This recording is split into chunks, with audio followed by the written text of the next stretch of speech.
Entramos a la segunda fase de nuestro programa.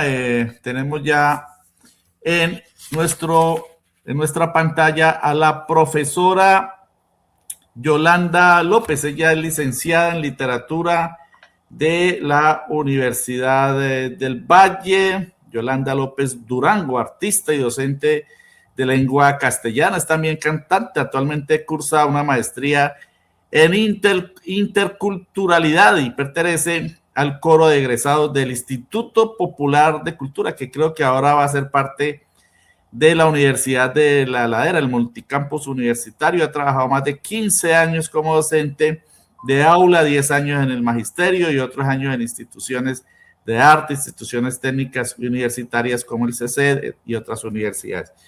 Buenos días, profesora Yolanda López, gracias por acompañarnos en Periodismo Libre.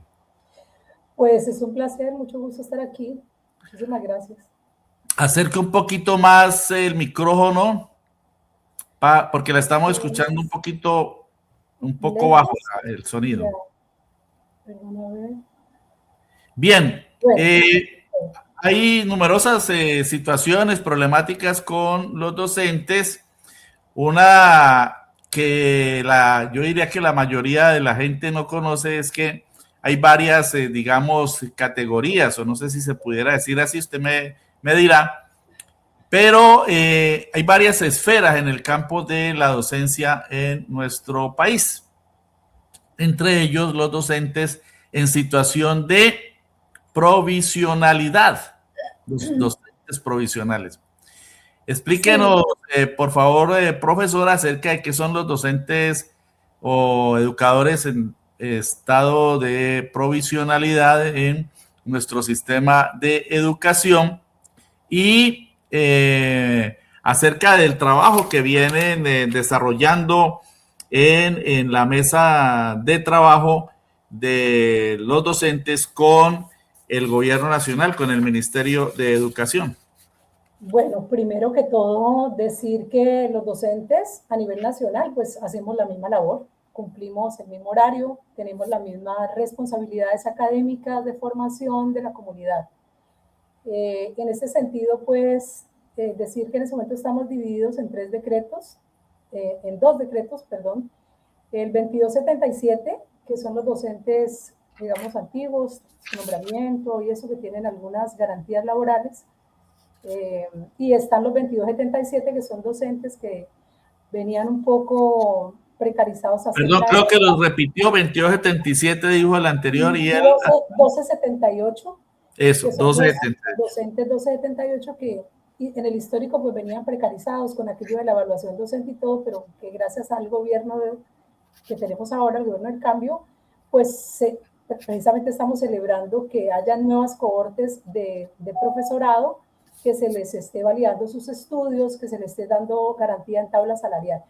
Y el otro grupo, que también pertenece al 1278, que somos los docentes provisionales. Los docentes provisionales también cumplimos la misma carga horaria, las mismas responsabilidades, pero todavía estamos en un proceso de formalización. Y este proceso de formalización que ya ocurre con la universidad pública, que ya fue una garantía en este gobierno, pues también está en mora de suceder con nosotros. Para ello, nosotros hemos establecido con el Ministerio de Educación hace ya 2 años unas mesas de diálogo. Celebramos porque es la primera vez que un gobierno atiende a sus docentes, abre las puertas para hacer unas mesas de negociación, precisamente con unos docentes que estamos allí como a la intemperie en calidad laboral, pero que precisamente tratando de buscarle las garantías de continuidad laboral. Y esto lo digo porque, pues primero como vocera de la mesa nacional establecida tanto con el Ministerio de Educación y también en algunos diálogos con la Comisión Nacional del Servicio Civil. En este andamiaje, nosotros hemos perseguido que se dé la continuidad laboral a los docentes. Somos 70,000, un poco más de 70,000 docentes provisionales a nivel nacional. Se han venido tejiendo unos acuerdos, se han venido dando muchas opciones, muchas buenas posibilidades para los docentes, en especial con lo que ha tenido que ver con el tema del retén social, establecido en la circular 024, que para nosotros como docentes provisionales sentados en la mesa, pues ha sido una una luz muy clara y muy transparente para avanzar en aquello de la formalización de los docentes. Los docentes provisionales, muchos que están acogidos en esta circular gracias al retén social, están por 4 criterios, que esto fue un logro muy importante que tuvimos entre el 2023 y la continuidad en el 2024, que fue precisamente darle la posibilidad a los docentes enfermos con enfermedad catastrófica, a los docentes prepensionados, madres y padres cabeza de hogar, y los docentes, ya dije los enfermos, los prepensionados, los líderes sindicales también. Entonces, allí se logró que se les diera continuidad a estos docentes. El Ministerio de Educación, pues, bajo la circular 024, acogió esto que ya era por sentencias y le dio cabida en el ministerio para que estos docentes no se quedaran desempleados. También como logros hemos tenido otras circulares, hemos tenido ampliación de planta en artística, hemos tenido ampliación de planta pues a través de los nuevos colegios que el gobierno nacional ha desarrollado en diferentes territorios de Colombia. Ya vemos que también el tema de las universidades que ha ampliado. Sin embargo, no obstante, con todas esas mesas de negociación, con todo ese diálogo, nosotros hemos perseguido fundamentalmente, como voceros sentados en esa mesa de negociación, primero, pues lo que ya se logró, que era visibilizar la problemática de los docentes provisionales, que prácticamente éramos los nadie, que estábamos cumpliendo las mismas funciones, pero que estábamos sujetos, de alguna manera, algunos compañeros, a las líderes politiqueras, a un manejo politiquero de nombramientos, etc. No obstante, los docentes provisionales también logramos visibilizar la calidad en estudios, en altos estudios, docentes con doctorado, docentes con maestría, que no se les venía valiendo eso, que todavía no se les vale en algunos territorios. Otro aspecto también fundamental, aparte de visibilizar esa problemática, es que el docente se le reconozca como su participación ciudadana.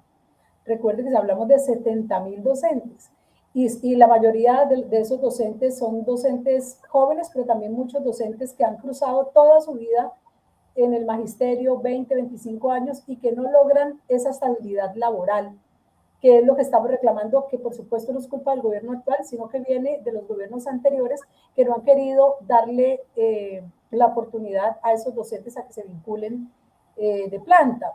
Si lo vemos, por ejemplo, con el tema del concurso, el concurso anterior, pues tuvo muchas situaciones con el tema de la convocatoria, con el tema de la plataforma, con el asunto de la misma prueba que se estableció como estudio casístico, y eso hizo que muchos docentes, habiendo ganado la prueba, pues no se pudiera, de acuerdo a la oferta, responder a esa demanda tan alta de docentes que necesitaban tener esa continuidad laboral. Es muy importante, sí, profesor, es muy importante aclarar allí que todo esto viene de mucho tiempo atrás, ¿no? Es decir, los docentes provisionales vienen de mucho tiempo atrás y usted lo explica bien, es decir, ahí en la práctica sí hay 3 grupos, lo que pasa es que el tercer grupo pues está cobijado por el decreto 1278, que es el de los provisionales, pero ahí dentro de los cobijados en ese decreto pues hay dijéramos dos subgrupos. Y el de los antiguos, ¿cómo se han desarrollado estos diálogos?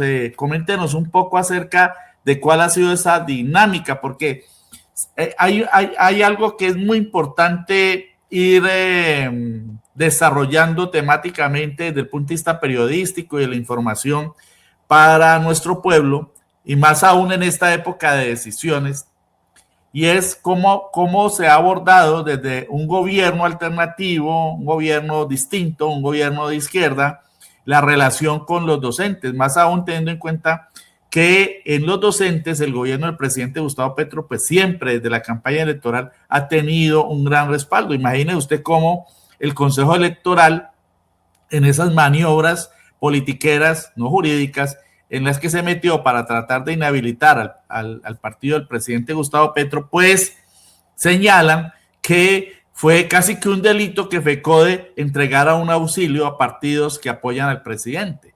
De modo que estas élites manejan un discurso hegemónico que tratan de demonizar y de deslegitimar también el ejercicio político, el ejercicio de participación ciudadana de los docentes. ¿Y qué más que los docentes pueden desarrollar ese ejercicio de participación ciudadana cuando ellos son de suyo quienes están transmitiendo conocimiento, saber e información a las nuevas generaciones?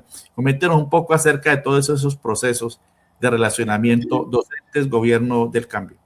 Bueno, lo primero, resaltar que ha tenido la voluntad política no solamente de escuchar a los docentes bajo pues, la mesa que hemos establecido, sino que también ha permitido que se den muchos cambios a nivel estructural, nada más y nada menos el que acaba de dar con el tema de las plazas de las vacantes en artísticas y de establecer la cátedra artística como obligatoria. Eso es una cuestión demasiado importante, que el que tiene ojos que vea, porque esto es de verdad muy significativo. Pero además de todo lo que ha hecho, de que la escuela llegue hasta el último recóndito del territorio, es precisamente darle esa voz a los docentes, darle esa voz de participación, de ciudadanía. Y pues nos queda muy difícil interpretar que precisamente en este siglo, en este tiempo, hayan docentes que estén en contra de la participación ciudadana, haya comunidad que esté en contra de la participación de los docentes, porque los docentes somos gestores de cambio, de transformación. Somos quienes formamos todas las profesiones y somos los docentes los que estamos llamados a ser parte de la comunidad académica e intelectual. Y en estos días alguien decía, ¿cómo una persona intelectual y académica va a estar en contra de la reforma, va a estar en contra de un gobierno del cambio? Eso sería absolutamente pues, ridículo. Y precisamente por eso la oposición cifra en este accionar de los docentes con capacidad crítica, con pensamiento crítico, con intelecto, de poder decir, hombre, ¿qué es lo que le conviene al país? ¿Al país qué le conviene? Le convienen las reformas, al país le conviene que haya más y mejores políticas educativas, que haya inversión en la educación. Por eso se ha invertido en universidades, en colegios, en instituciones educativas nuevas, que claro, el gobierno del cambio las ejecuta, las propone, las ejecuta, invierte el presupuesto, pero son otros los que precisamente abanderan estas políticas de cambio, como ha sucedido con los multicampos, con las nuevas universidades. Y como ha sucedido también, nos toca que decirlo. Se apropian de ellas, ¿no? Como de Eder.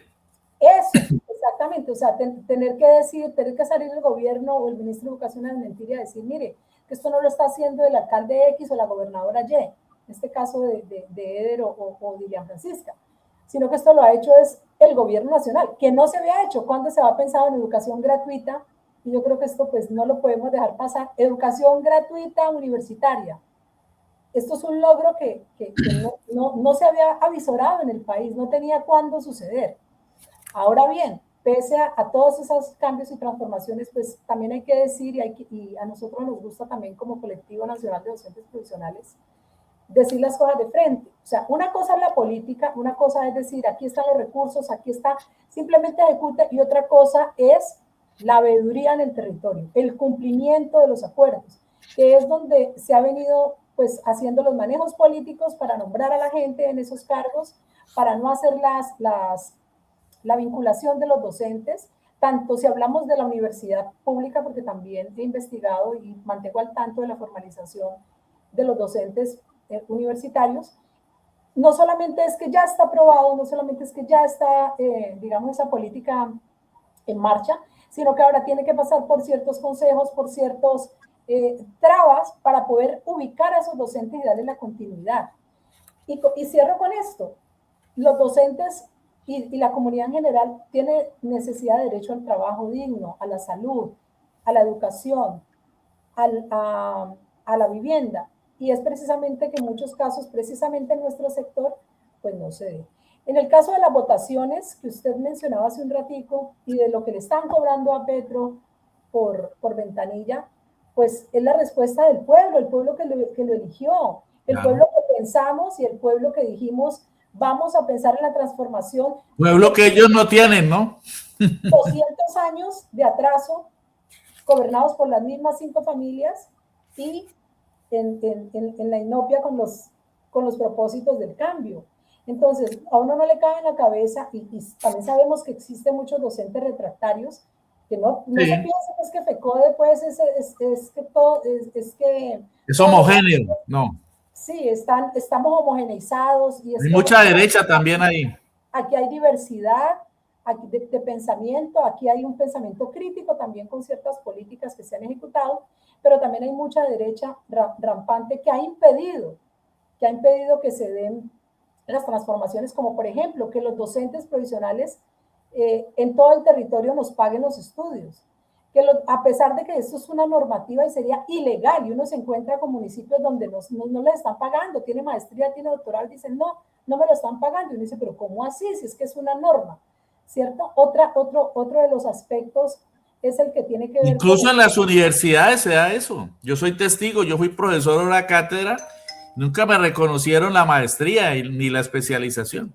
Eso exacto, se da en las universidades también y en las públicas. Nosotros no podemos, como docentes, permitir esta precarización y deslaborización de los docentes. Eso sucede con los docentes, por ejemplo, también de Bellas Artes.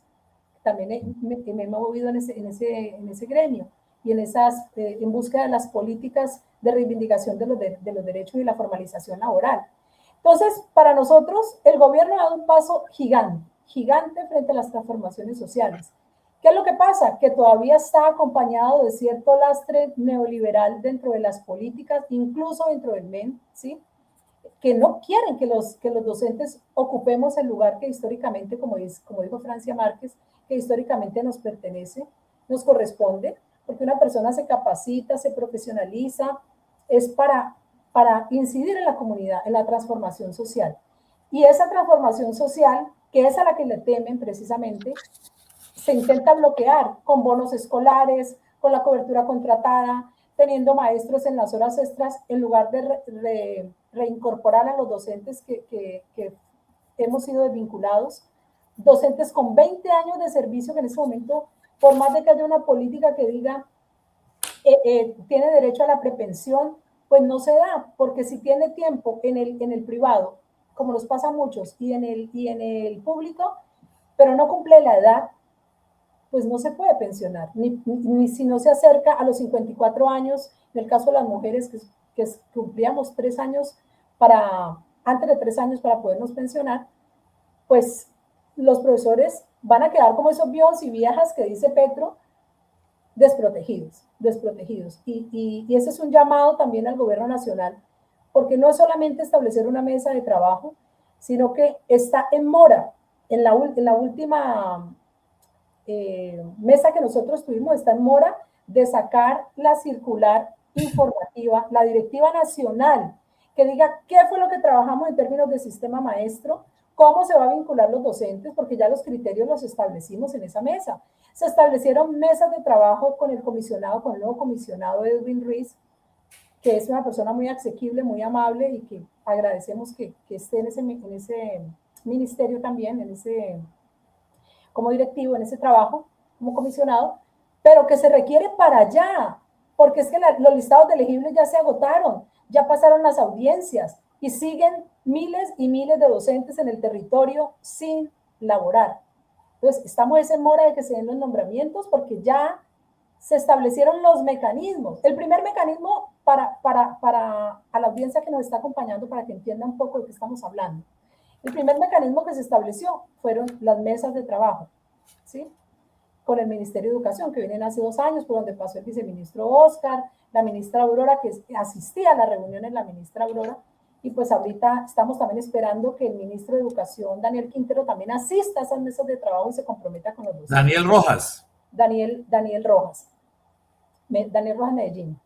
Sí, entonces que se siente también con los docentes, que nosotros podamos concertar claramente para cuándo el concurso, para cuándo se cambia realmente los criterios de las convocatorias del sistema maestro, no es simplemente que las dejemos listas, que se hable, no, sino cuándo lo concretamos, qué fechas, y es un poco la polémica que nosotros tenemos ahorita, porque no le desconocemos al gobierno, no le desconocemos a FECODE, que sea un garante en la mesa, que nos acompañe en la negociación, sino que los docentes provisionales establecimos esa mesa con una lucha fuerte de estos voceros por los 32 departamentos, que hoy le estamos diciendo al Ministerio de Educación Nacional, pues que estamos esperando esa directiva nacional Muy del bien. sistema maestro y del concurso.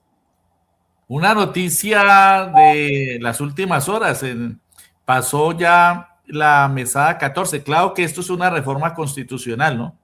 La mesada 14 para los pensionados de la educación es una reforma constitucional y como tal, pues se requiere de 8 debates. Pasó la primera ronda de los primeros 4 debates. Es probable que pase la segunda ronda porque me imagino que todos estos politiqueros de la derecha y la extrema derecha no se van a echar encima a los educadores no aprobando esa reforma constitucional.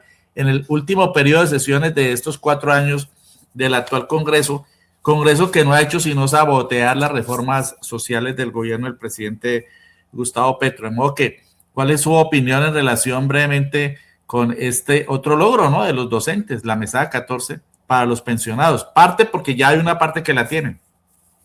Pues Esa la quitó Álvaro Uribe, ¿no? Es un logro muy importante para el sector oficial, es algo que hemos estado esperando, como también pues ciertas otras garantías, pero digamos que esta ha sido fundamental, ha sido una lucha ardua y agradecemos por supuesto a los congresistas del Pacto Histórico que están allí presentes, entre ellos pues Alejandro Campo y los demás congresistas, la demás bancada, ¿cierto? Que ha estado participando. Son allí con las políticas del gobierno donde se pueden alcanzar estos logros. Volvemos a decir, ¿cuándo se había dado esta posibilidad de llevar un debate, de confrontar un debate? Y a pesar de que no asisten, a pesar de que los otros partidos no asisten, ese día hacen machula, no van, se enferman y siguen cobrando y siguen viaticando por sus derechos como congresistas, pero no le cumplen al país que votó por ellos. Y esa es una buena noticia porque con esa mesada se puede también, con esa mesada 14, se puede también garantizarle a esos docentes que también venían mal pagos, a pesar de tener estudios también, pero en fin, no hay ningún salario hasta ahora que haya podido de verdad dignificar la labor docente y es mucho lo que sufren los docentes pensionados, por los cuales les toca que redoblarse en otra etapa para poder cumplir, para su pensión tener una pensión digna. Y esto también es un tema bastante importante para solucionar, como el tema de la cobertura, como el tema de esa contratación exagerada que tiene acá la alcaldía de Cali, que pues Sí. sobrepasa todos los A propósito de eso, profesora, ya para ir terminando nuestro diálogo y agradeciendo su participación muy puntual en nuestro programa, pues se ha denunciado en diferentes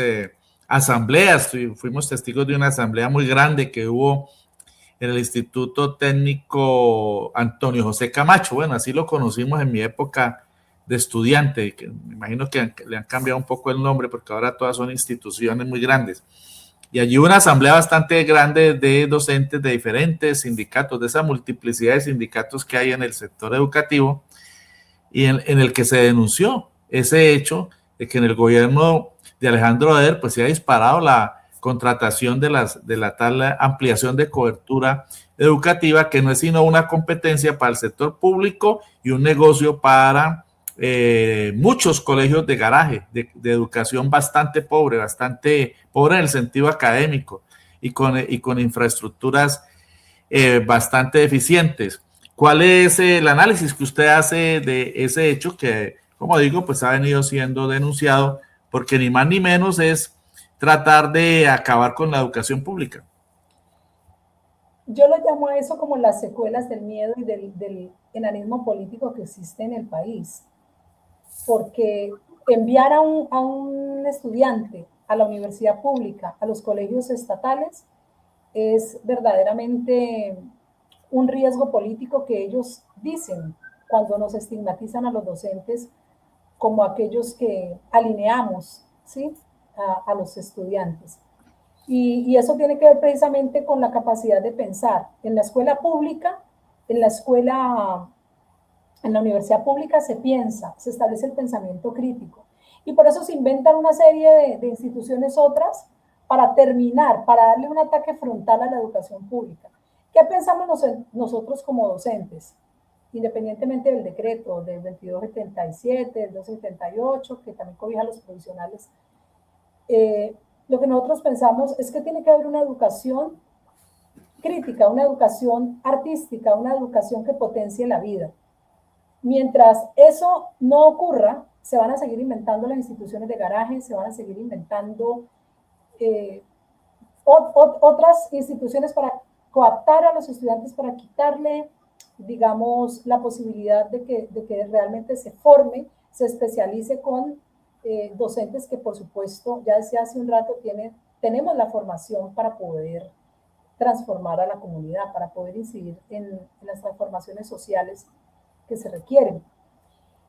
¿Qué es lo que se busca también de ese lado? Pues favorecer a los empresarios, a los que tienen sus colegios de garaje, a los que están robando la posibilidad de que esos muchachos entren a ser parte de la educación gratuita, de la política pública, y por el contrario, precarizar a los docentes a través de esas instituciones de garaje. Porque en esas instituciones de garaje muchas veces le pagan a los docentes menos del mínimo, ¿sí? Que eso ya en este tiempo pues es terriblemente preocupante. Estas instituciones de garaje también vienen señalando que es que no, que es que los colegios públicos no tienen cobertura, entonces se crea otra cobertura contratada. Pero eso también ya lo está trabajando este gobierno y hemos insistido tenazmente para que se merme esa relación técnica en número de estudiantes y número de docentes. Porque no puede ser que Colombia, que tiene tantísima y tan alta calidad educativa, que estos muchachos no vayan a las instituciones públicas, a las instituciones que el gobierno tiene que invertirle presupuesto, y se vayan a pagar o se vayan financiados por unos empresarios y precarizando a la docencia. Que eso es otra problemática, porque un docente que no tenga trabajo le toca ir a prestar unas horas por allá mal pagos con instituciones privadas. ¿Qué es lo que el gobierno debe hacer? Terminar con la cobertura contratada. Es que eso no tiene otra voz. Es eso. FECODE debe trabajar por eso, ha venido trabajando, ¿sí? Pero es urgente que FECODE se apropie realmente de ese tema, como también del tema de las primas extralegales, como el tema de la mesada 14, que han venido pues allí trabajando también de la mano con el Congreso, y en especial para la formalización también de aquellos docentes, profesoras y profesores, que hoy en día están sin el mínimo vital. ¿Y por qué están sin el mínimo vital? Pues porque a pesar de que estén las políticas, a pesar de que estén las circulares, pues hay politiquería. Nombran a los amigotes de ellos, pero no nombran a los docentes que tienen la antigüedad, que vienen haciendo un trabajo en el aula. Y lo que quisiera la derecha en este país sería, como dice por ayer candidato, estirpar también la educación, estirpar el pensamiento crítico, estirpar la escuela y ojalá formar pues un séquito al estilo hitleriano, que precisamente es lo que quisieran, ¿no? Nosotros invitamos a repensar la educación, a formalizar a los docentes y vemos con muy buenos ojos y agradecemos al gobierno de Gustavo Petro pues todas las políticas que ha implementado en favor. Creo que lo único que hace falta es como veeduría y un poquito de seguimiento, que es lo mismo, pero las políticas ya están claras. Ahora necesitamos es que en algunos casos, como en el tema del concurso, pues esto sea una realidad. Así es, por acá nos dice uno de nuestros seguidores, bueno, hay alguien que la manda a felicitar, por acá dice, excelente, profe Yolanda, mil bendiciones. Bueno, ahí la están siguiendo muy al milímetro. Nos dice por acá Alberto Bonfante desde Cartagena o Barranquilla, desde la costa, nos escribe Alberto, dice, el ministro Daniel Rojas debe convocar un proceso para que los docentes en provisionalidad logren la posibilidad de estar nombrados en propiedad. Bien, creo que hemos abordado los temas previstos. No sé si se queda algo en el tintero, profesora. En todo caso, pues agradecemos su participación hoy en Periodismo Libre. Muchísimas gracias por la invitación y bueno, seguimos en contacto por la reforma del cambio, por los cambios estructurales que necesita el país y un viva viva la educación y a los educadores del país. Y sobre todo interesante esa propuesta que usted ha formulado, ¿no? La última, que se acabe ese entramado, ese sistema de la tal ampliación de cobertura, que entre otras cosas ha derivado, y esto es importante decirlo, ha derivado en que se convierta en un espacio de clientelismo politiquero, porque ahí también hay clientelismo politiquero. Y desfinanciación de la educación. Y desfinanciación. Y en la práctica para el sector privado constituye detrimento patrimonial para el presupuesto de la educación pública. Detrimento, porque el presupuesto destina una gran cantidad de miles de millones para la educación pública, pero no se logra materializar en los resultados que se esperan porque las administraciones municipales sacan de los presupuestos, ¿no?, para financiar a los privados. Y eso va en detrimento del presupuesto, va en detrimento de la educación pública y en detrimento de la formación de calidad de las nuevas generaciones. Muchas gracias, profesora, por acompañarnos en el día de hoy. Muy ilustrativas sus informaciones y reflexiones. Gracias. Hasta luego. Chao. Bien, era nuestro diálogo con la profesora Yolanda López, licenciada en literatura, artista, cantante, profesora de varias instituciones educativas a lo largo de los años y quien hace parte del Colectivo Nacional de Docentes Provisionales, explicándonos todo lo que han hecho en relación con su lucha por sacar adelante sus reivindicaciones y sobre todo lograr que esos 70,000 profesores en esta condición de provisionalidad pues logren la estabilidad. El gobierno del presidente Gustavo Petro ha avanzado muchísimo en eso, en que haya reconocimiento para los llamados profesores hora cátedra en las instituciones universitarias, pero también ahora se procura que sea lo mismo y se está avanzando en ello en relación con los profesores que hacen parte en la educación secundaria de lo que se denomina los profesores en situación de provisionalidad.